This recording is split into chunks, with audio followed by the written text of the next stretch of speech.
वहीं महाराष्ट्र विधानसभा चुनाव को लेकर शिवसेना उद्धव गुट ने अपना घोषणा पत्र जारी कर दिया है। पार्टी ने घोषणा पत्र में कई चुनावी वादे किए, जिसमें युवा और बेटियों का खास ख्याल रखा गया है। इसके अलावा रोजगार और महंगाई पर काबू करने पर भी जोर दिया गया। इससे पहले बुधवार को एमवीए घोषणा पत्र जारी कर चुकी है, जिसमें 5 मुद्दों पर फोकस रहा। देखिए रिपोर्ट। महाविकास आघाड़ी सरकार आने के बाद हम क्या करने जाने वाले हैं, जनता की सेवा कैसे हम करने वाले हैं, वो हम तो वचननामा कहते हैं, तो वचननामा हमने जनता के सामने रखा है। महाराष्ट्र विधानसभा चुनाव से ठीक 13 दिन पहले उद्धव ठाकरे की पार्टी शिवसेना यूबीटी ने अपना घोषणा पत्र जारी कर दिया है। पार्टी के मुखिया उद्धव ठाकरे ने ही ये घोषणा पत्र जारी किया, जिसे वचननामा का नाम दिया गया है, जिसमें उन्होंने कई चुनावी वादे किए हैं। उद्धव ठाकरे ने राज्य विधानसभा चुनावों के लिए जो वचननामा जारी किया है, उनमें पार्टी ने जनता के लिए क्या क्या वादे किए हैं, आपको बताते हैं। महाराष्ट्र में जन्मे सभी छात्रों के लिए निशुल्क शिक्षा, हर परिवार को 25 लाख तक का कैशलेस इलाज, नौकरियां पैदा करने की दिशा में काम करेंगे। सरकारी कर्मचारियों के लिए पुरानी पेंशन योजना शुरू होगी। गेहूं, चावल, तेल, दालें और चीनी की कीमतें स्थिर करेंगे। खाद्य सामग्री में किसानों के नुकसान का ख्याल रखेंगे। हर जिले में शिवाजी महाराज का एक मंदिर बनाएंगे। आंगनबाड़ी कार्यकर्ताओं और आशा कार्यकर्ताओं का वेतन बढ़ाएंगे। कोलीवाड़ा और गौठान के क्लस्टर विकास को रद्द करेंगे। धारावी की जमीन टेंडर को रद्द करेंगे।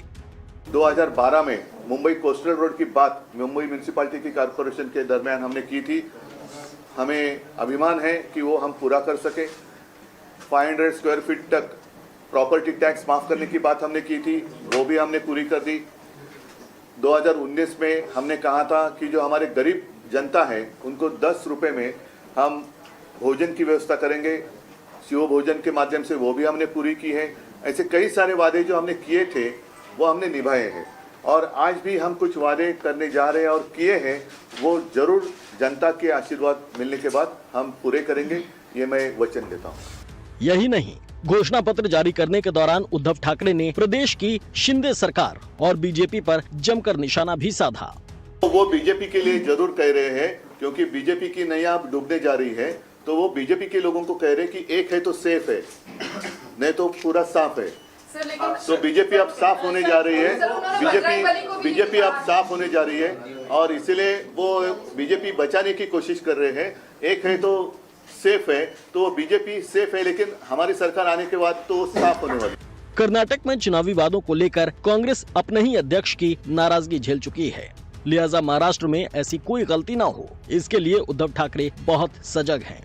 इसलिए घोषणा पत्र जारी करने के दौरान उन्होंने कहा कि हम केवल वही वादे करते हैं जो हम कर सकते हैं।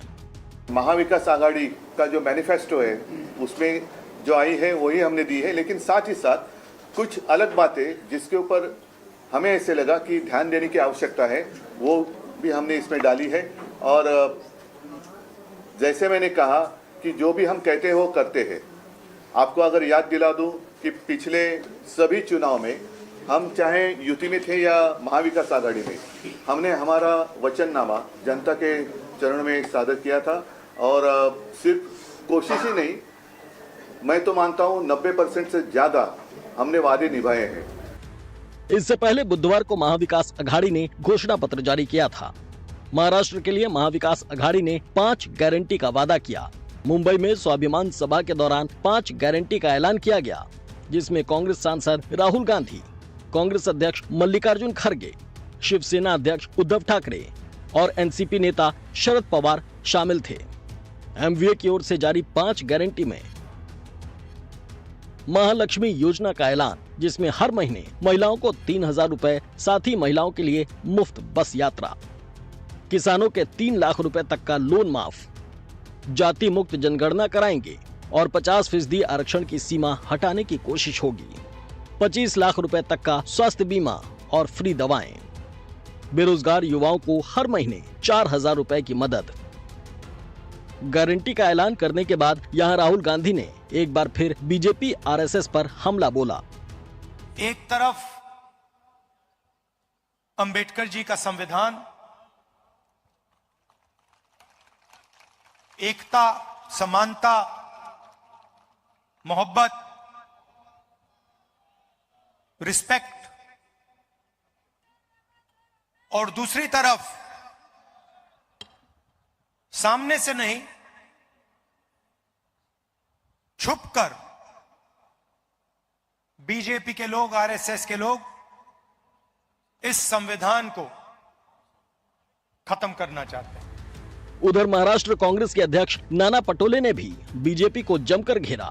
शरद पवार जैसे हमारे राज्य के ज्येष्ठ नेता को जिस तरह से ऊंची बातें, उनके बारे में जिस तरह से गंदी बातें करने का पाप सत्ता पक्ष के एमएलए करते हैं, इसका मतलब है इनके हारने के डर से ये लोग घबरा गए हैं और इस तरह की अपमानित बातें करने में ये आगे पीछे दिखते नहीं है। ये महाराष्ट्र की संस्कार नहीं है, संस्कृति नहीं है, लेकिन बीजेपी को ये संस्कृति मान्य नहीं। महाविकास अघाड़ी का महायुति पर निशाना तो ठीक है, लेकिन सवाल ये है कि जब महाविकास अघाड़ी ने अपना घोषणा पत्र जारी कर दिया तो फिर उसके सहयोगी अलग अलग घोषणा पत्र क्यों जारी कर रहे हैं? शायद इसे ही सियासत कहते हैं।